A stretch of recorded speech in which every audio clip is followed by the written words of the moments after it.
On today's episode of 340 Banter, Logan and I chat about the rise in contract pharmacy protection laws that we've seen over the last year, and specifically dive into the process of a bill becoming a law.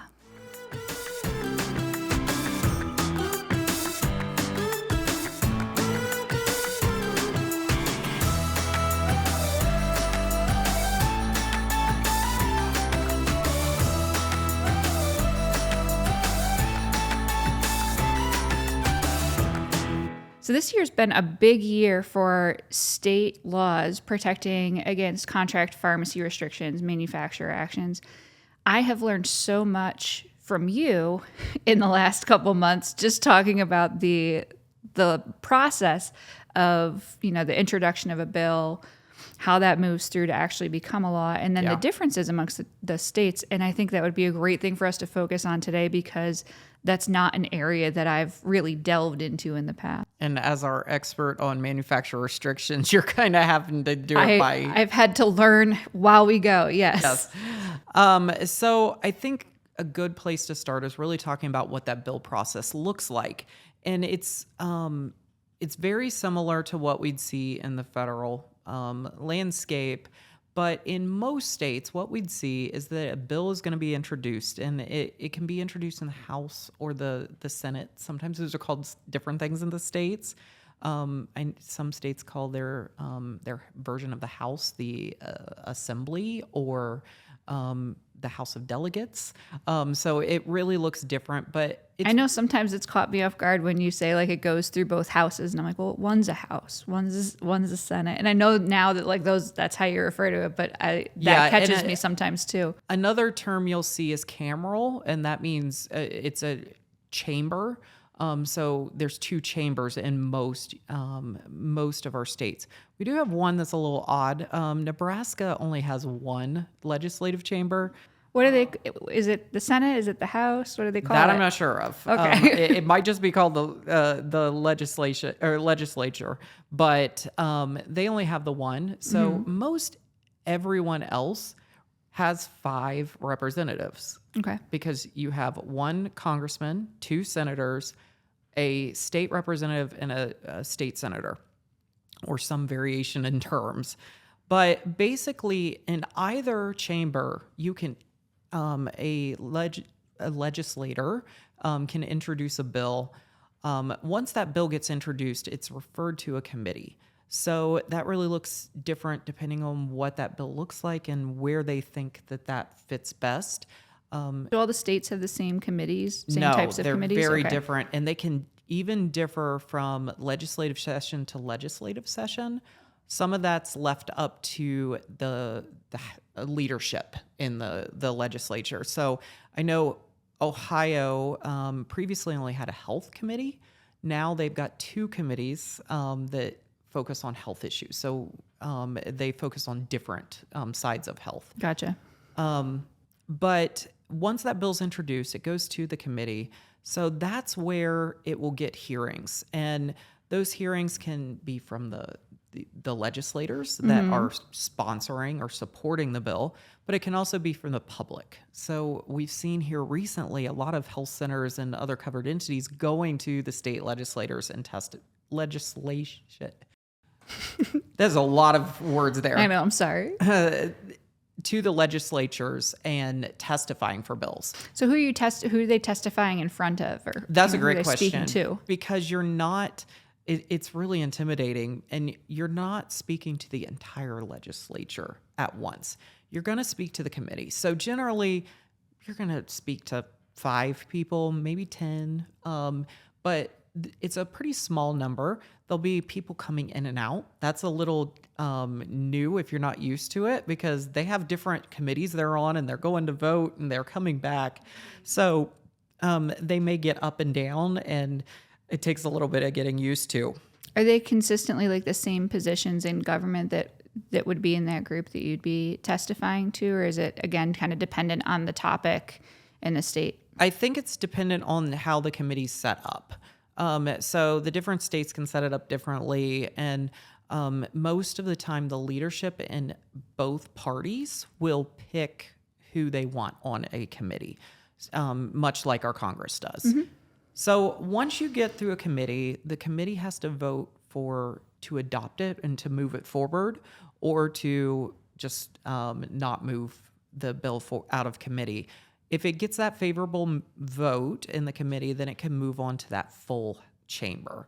So that looks like the House or the Senate. So that first vote isn't what gets it to the House or the Senate for approval. That's just actually get it in front of. To get a vote. Okay. That moves it forward to a vote.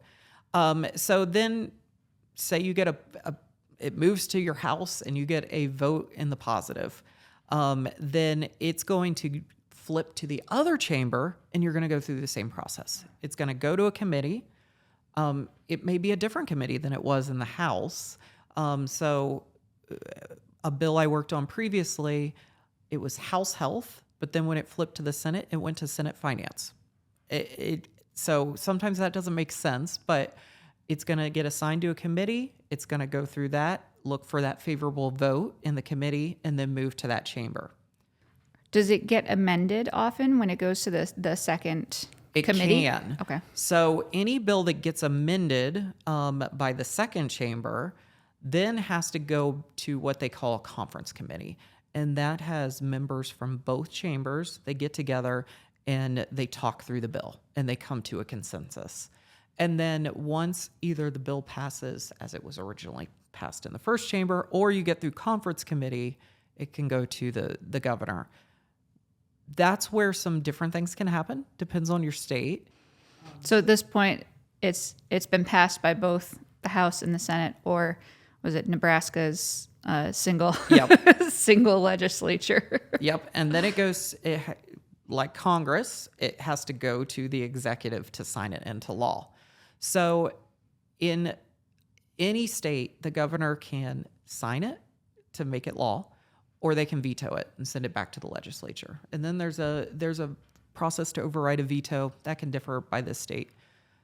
Then the other option, and this isn't available in all states, there's some states that if the governor doesn't sign the bill, it just becomes law anyway. And we've actually seen that with a contract pharmacy bill. I can't remember which one, but one of those went into effect without any action from the governor. Interesting. So that's the basic way that a bill becomes a law. And there are nuances depending on where you're at, and these states like to be a little different in the way they do things. So talk to me about what some of those variances are. Obviously, you can't kind of rattle off what each state requires, but walking through here, the different areas that might differ by state. Yeah. Something interesting that doesn't happen in the federal landscape is that in 15 states, we have term limits on our state legislature. Only 15 of them? Yeah, there's only 15. But for example, I'm really well versed in Ohio legislature and their General Assembly, and that's what we call our legislature in Ohio. And that's where you've been most involved. Yes, I've worked the most in Ohio, lived there all my life. But we are one of those 15 states that do have term limits. So we have a limit of 8 years in each chamber. So there are 4-year terms in the Senate, so you can serve 2 of those. Plus, you can serve 4 2-year terms in the House. Why can't they make them all the same length? That is a great question. I know there are a lot of people. Sorry, I didn't mean to whisper that, but it just seems silly to me to have different term lengths for the different chambers. I think the reason the different term lengths is that generally your House, and this goes for Congress as well, the House of Representatives tends to be the closer to the people. Okay, that makes sense. It's sometimes Congress is a lot of times the House of Representatives. It's called the People's House. So your representatives tend to be a little bolder. They don't follow quite the norms that you see in the Senate. The Senate is a little more long-standing. There's a different air of camaraderie. They work across the aisle a little bit more in the Senate, and the longer terms because they serve a bigger portion of the state. And they've had longer to build those relationships, working relationships. Okay, that makes sense. Yep. So it's just that follows federal. But I know with the term limits, only having 15 states seems weird. A lot of people would love term limits on the federal legislature, but that hasn't happened as of yet. Yeah. Do you happen to know, just off the top of your head, like what the longest serving term is right now? Like who's In Congress? in Congress? I was just thinking amongst the states, like who's in I states don't know where in the there's not states. I believe limits. there are congressional members that have served over 3 decades at this point. Wow. So close to the age I am. Not quite as old as me, but it's kind of crazy when you do have states that have term limits. So, and we have term limits on the president, and not every state has that on the governor as well. So that can differ by state. Another difference is, and it kind of hard for people to understand, especially with all these contract pharmacy protection laws going into effect. Once we pass them, we want that action. Yeah. We've worked so hard to get them passed. So when is it going to help? And that's the bill effective date.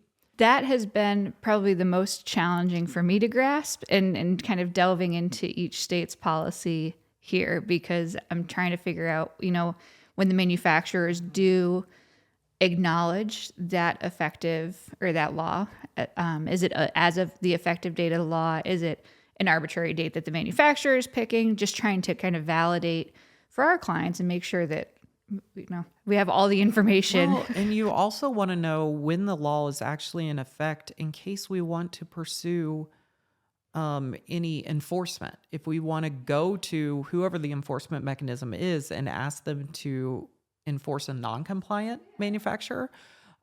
So it is important. However, it's really hard. This is something I learn every day going through this, because the different states are very, very different in how bills go into effect. So some recent examples that we've seen with contract pharmacy restrictions. New Mexico, it goes into effect in January.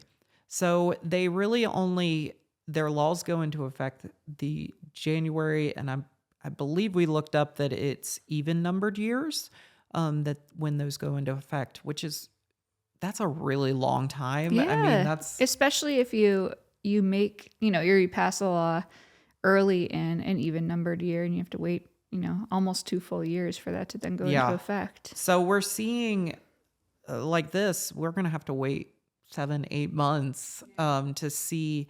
And New Mexico is interesting because it only is targeted to health centers and health center lookalikes. So I know for myself, I'm really curious how the manufacturers are going to react to that. And we got to wait a while to see. Nebraska, we talked about them earlier being unicameral. They did something interesting that's not always done, and they added an emergency clause to their bill. So normally they would have a waiting period for their bill to go active. But in most states, you can add an emergency clause, and it allows that bill to go into effect as soon as it's signed.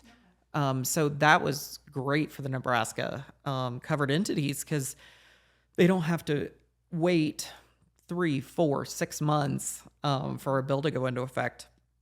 And the other one we've seen recently would be North Dakota. And all of their bills that are passed during the legislative session go, with the exception of like fiscal bills, go into effect on August 1st. So they just have a set date. Do the variances, are they kind of tied to the differences in the legislative sessions amongst the states? Because not every state has the same legislative session calendar. So is that kind of what it's tied to? I think that's part of it. There's a lot of states that only meet for a short time, maybe a year, or a short time every 2 years even.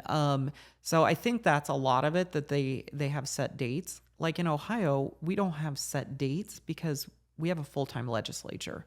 So any point in the 2-year General Assembly, a bill can be introduced or passed. And that is not the case in every state. So I think that that's why ours is more set on a number of days after it's signed as to when it would go into effect. Another question I'm thinking of, kind of related to Kansas's contract pharmacy law, is, that law was passed with kind of a 2-year clock on it. Is it standard for laws to have, for laws like these contract pharmacy laws, to have a timeline or a time limit clock placed on them? Or is that kind of uniquely written into, a specific law? I haven't seen that often. I think that the reason Kansas had that situation come up is it was tied to the budget. And the budget is a 2-year fiscal budget for the state. So that's why there was a clock on it. And generally there wouldn't be. We have seen in some states, it can be tied to the budget and be permanent, but it really depends on the way the state does their budget and how it's written. So there have been talk in states like Ohio to add it to the budget and that it would be a permanent law. So it doesn't have to be, but I think that's why it was in a unique situation. Another state that just passed that we're seeing something interesting from is Tennessee. And it's unique because it's only for new contract pharmacy restrictions. So I don't know if you've seen if we've had any states or any manufacturers announce any compliance with that law yet, but it'll be interesting to watch. We've not had any new manufacturers announce restrictive policies since Tennessee's law was passed. And I believe that is effective July 1st.